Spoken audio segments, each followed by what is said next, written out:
Good morning and again welcome to our economics class. In this class from today, we are going to start a new unit and also the new chapter. It's economic reforms since 1991, which is popularly known as policy of LPC. In this chapter, in today's class, we study what is the meaning of these economic reforms, then what are the reasons or routes why our government adopt these economic reforms, what are their main objectives and main directions. And from next class we study the policy of liberalization, privatization and globalization. First of all, we discuss what is the economic reforms. After independence, our government adopt new economic policy, and this new economic policy government give the priority to the public sector at the place of private sector, and government also adopt inward looking policy or import substitution policy. But because of this policy, our economy fell a big crisis in 1990 and 1991. And to solve this crisis, our government adopted a series of economic reforms in our economy, which is known as new economic reforms.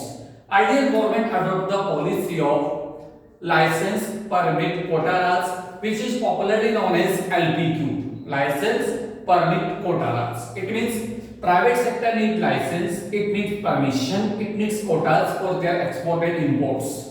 So government has a big control on these private entrepreneurs, and government also safeguard our domestic industry from the competition of rest of the world.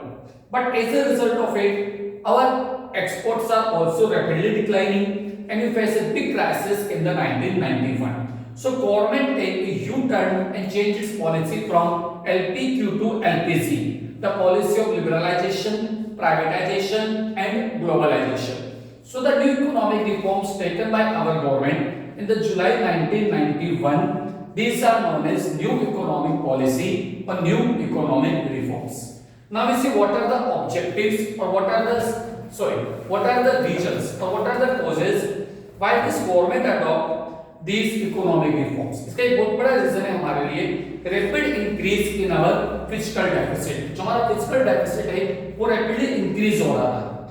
I think you know the physical deficit. It means how you find physical deficit, total expenditure minus total receipts excluding borrowing. So fiscal deficit show the borrowing requirement of the government, and it reached to 8.4% at that time, which is very high. जो हमारा total GDP है उसका 8.4% तक हो चुका था उस समय fiscal deficit, which is a very high rate. So to control this fiscal deficit, new economics were needed at this time. Second is high rate of inflation. Inflation rate was also very high. Inflation rate means increase in general price level in the economy due to increase in money supply. जब किसी को money supply बढ़ता है और money supply बढ़ने पर जब general price level हमारा इंक्रीज होता है उसको क्या बोलते हैं inflation. And it reach to 16.7% in August 1991, जो कि बहुत बड़ा नंबर है. अगर हम बात करें जो इन्फ्लेशन रेट है जनरली 2-3% से ऊपर नहीं होना चाहिए for a better economy, but at that time it was very high, 16.7% in August 1991. मतलब बोल सकते हैं rapidly prices बढ़ रहे थे, especially of the essential goods. Third, a high rate of deficit and balance of payment. जो हमारा budget deficit है और जो हमारा बैलेंस ऑफ पेमेंट का डेफिसिट है और ये हमारा ट्रेड डेफिसिट से तीनों ही rapidly increase हो रहे हैं. बैलेंस ऑफ ट्रेड हमारा शो करता है the difference between import and export of visible goods, not the services, only visible goods. तो हमारे वहां पर इंपोर्ट्स काफी ज्यादा थे as compared to exports. Similar way के अंदर हमारा बैलेंस ऑफ पेमेंट भी डेफिसिट हो रहा था. And to solve these problems we have to adopt the new policies of LPC. In the similar way gulf crisis, खाड़ी संकट, उसी पर्टिकुलर टाइम ड्यूरेशन के अंदर अमेरिका और इराक में वॉर हुआ था. इराक ने पहले कुवैत को कैप्चर करा, उस पर कब्जा कर उसको रिलीज करने के लिए अमेरिका ने इराक पर अटैक करा. और उसके पहले इराक और ईरान में वॉर चला काफी टाइम तक. तो एक बहुत बड़ा गल्फ क्राइसिस उस समय डेवलप हो गया. इसके हमारे पर दो नेगेटिव इंपैक्ट्स आए गल्फ क्राइसिस की. एक तो जो पेट्रोलियम प्रोडक्ट्स थे उनकी प्राइसेस रैपिडली बढ़ी, which not only increase our import bill but also increase prices of petroleum products in our domestic economy, which further increases general price level or make the inflationary condition in the economy, which was very harmful. तो पहला negative impact हमारे लिए क्या हुआ कि petroleum products हमारे लिए महंगे हो गए, ना सिर्फ महंगे हुए, उनकी सप्लाई कम हो गई और इवन उनकी प्राइसेस बढ़ने की वजह से जो जनरल प्राइस लेवल है, इन्फ्लेशनरी कंडीशंस है, वो अराइज हुई। और सेकंड, जो बहुत ज्यादा क्वांटिटी के अंदर हमारे इंडियन है जो ये गल्फ कंट्रीज में वर्क करते हैं और वहां से अपनी इनकम का एक पार्ट एज अ रेमिटेंसेस हमारी कंट्री के अंदर सेंड करते हैं, भेजते हैं। तो हमारे को बाहर से जो पैसा मिल रहा था गल्फ कंट्री से वो ब्लॉक हो गया, हम बहुत सारे इंडियंस को वहां से निकाल के लाए और वहां पर कुछ समय के उनके अर्निंग जो सोर्स थे एक तरीके से बोल सकते हो बंद हो गए। So we faced double crisis because of this Gulf crisis of the 1991. One more important reason is that's the poor performance of the public sector undertakings.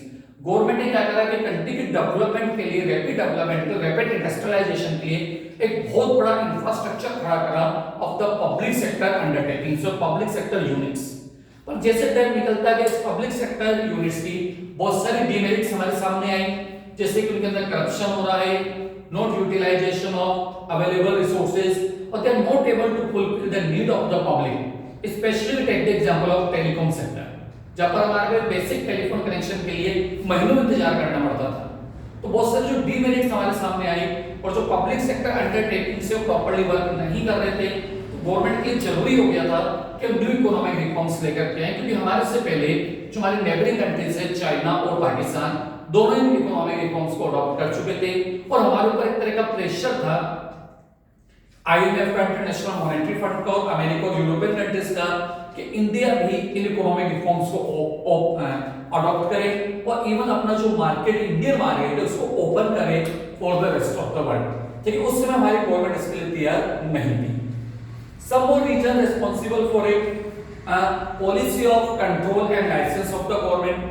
Government ने जो कंट्रोलिंग और लाइसेंस पॉलिसी अडॉप्ट करी उसका impact क्या हुआ कि हमारी economy के अंदर जो प्राइवेट सेक्टर है जो डेवलप होना चाहिए था उतना वो ग्रोथ नहीं कर पाया, and our government sector also not able to face the international level competition. And similar way government also provided huge subsidy on our agriculture sector and essential items for the public. So because of it, the fiscal deficit of the government budget rapidly increased, which make further crisis for our economy.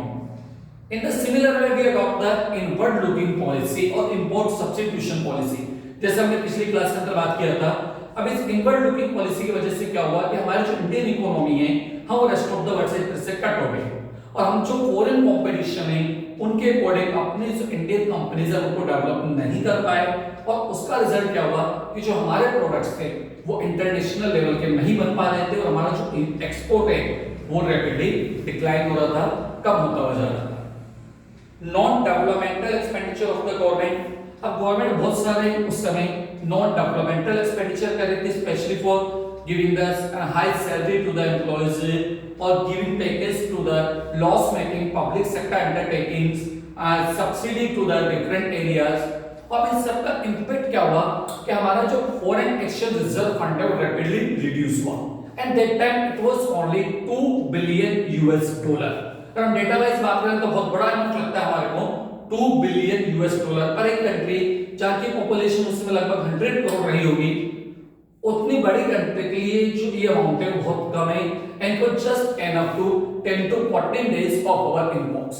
जो हमारे 10 से 14 साल के imports के लायक ही था, 10 से 14 दिन, 10 से 14 दिन के इंपोर्ट्स के लायक ही था।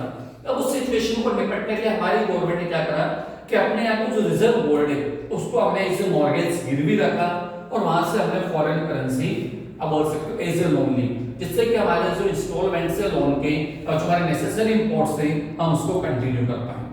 और बाद में गवर्नमेंट ने जुलाई 1991 के अंदर एक सीरीज ऑफ रिफॉर्म्स गवर्नमेंट ने तरह से अप्लाई करे, उसको डिक्लेयर करा और उसका इम्पैक्ट क्या हुआ कि इंटरनेशनल मॉनेटरी फंड से हमारे को लोन मिला, I think 6 or 7 billion US dollar का हमारे को लोन मिला और हमने हमारे जो एक्सपेंडिचर्स है उसको कंटिन्यू करा। फिर उसके बाद हमने रिफॉर्म्स को कंटिन्यू वे में अप्लाई करते गए। एलटीसी जो हम देखेंगे हमने क्या रिफॉर्म्स अप्लाई करे under liberalisation, privatisation and the globalisation policy. So in the simple way we study what are the reasons which are responsible for our new economic reforms, so why we adopt the new economic reforms in 1991.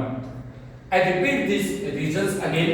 just like rapid increase in fiscal deficit, which was 8.4% of our GDP, rapid increase in inflation, which was 16.7% in the August 1991, high rate of trade deficit and also balance of payment deficit, Gulf crisis because of its rapid increase in petroleum products and decrease in remittances from Gulf countries by the NRIs, poor performance of the public sector undertakings, policy of the control and policy of the higher subsidy by the government, inward looking import substitution policy of the government, burden of the foreign debts and non-supplemental expenditure of the government, and because of all this rapid decrease in our foreign exchange reserve, and because of all this we face an economic crisis, and to solve this economic crisis government adopted the policy of new economic reforms in 1991. Now we see what are the main objective of this policy. government जो policy adopt करी उसके हमारे लिए क्या main objective थे, उसके क्या उद्देश्य थे, क्या aims या क्या target थे इसके. First is to reduce the rate of inflation in domestic economy. जैसा आपने देखा हमारा inflation rate 16% से ज्यादा हो चुका था उस समय, which was a very big number. तब गवर्नमेंट के लिए जरूरत था कि इस इन्फ्लेशन को कंट्रोल करें. तो कब होगा कि जब हमारे पास फॉरेन से जो गुड्स हमारे पास सस्ते मिलते हैं तो उसके इंपोर्ट्स के लिए हमारे पास मनी हो या फॉरेन करेंसी हो या पेट्रोलियम प्रोडक्ट्स के प्राइसेस रिड्यूस हो, रेमिटेंसेस जो बाहर से आ रहे हैं वो कंटिन्यू करें. To reduce fiscal deficit, government के लिए बहुत जरूरत है. इसका जो फिस्कल डेफिसिट है 8.4% हो चुका था, उसको इंक्रीज कम करके 5% तक लेके आए. To improve the balance of payment situation, जैसे हमने बात की हमारा बैलेंस ऑफ पेमेंट वो भी डेफिसिट था, जो हमारी पेमेंट लायबिलिटीज थी वो ज्यादा थी as compare to our receipts. तो उसको किसी ना किसी तरीके से बैलेंस ऑफ पेमेंट को बैलेंस करना.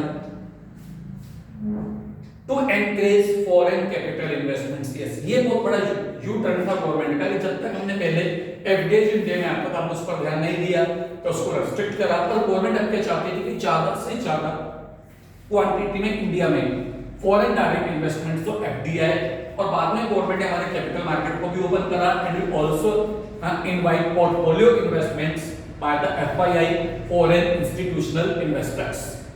To improve efficiency and productivity of the economy, जैसे हमने बात की जो Indian economy Indian industry world wide नहीं था तो हमने इंपोर्ट्स को भी ओपन करा. इंपोर्ट के रिस्ट्रिक्शन, टैरिफ, कोटा जो रिस्ट्रिक्शन थे इंपोर्ट्स पर हमने उसको कम करा, और जो मशीनरी या टेक्नोलॉजी का इंपोर्ट था रेस्ट ऑफ द वर्ल्ड से हमने उसको इजी बनाया, जिससे कि हम हमारे जो इंडियन इंडस्ट्रीज है उनका मॉडर्नाइजेशन कर सके, उनको टेक्नोलॉजी वाइज वर्ल्ड लेवल पर ला सके, और जो हमारे प्रोडक्ट्स हैं वो भी वर्ल्ड वाइज क्वालिटी के हो.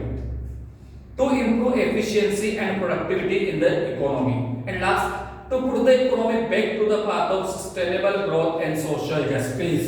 एक तरह से बोल सकते हैं हमारी इकोनॉमी जो पटरी से उतर गई थी, ट्रैक से उतर गई थी, उसको वापस ट्रैक पे लाना, और जो हमारा मेन मोटिव रहा है sustainable growth with the social justice उसको अडॉप्ट करना. So all these are the objectives of our 5-year plan, objectives of our new economic reforms.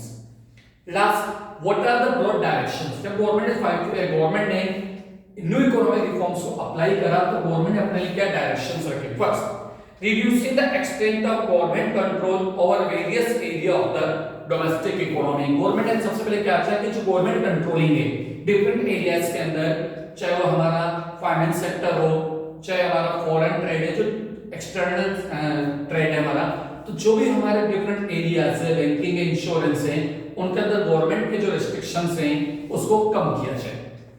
Increasing the role of private sector, private sector के role को बढ़ाया जाए.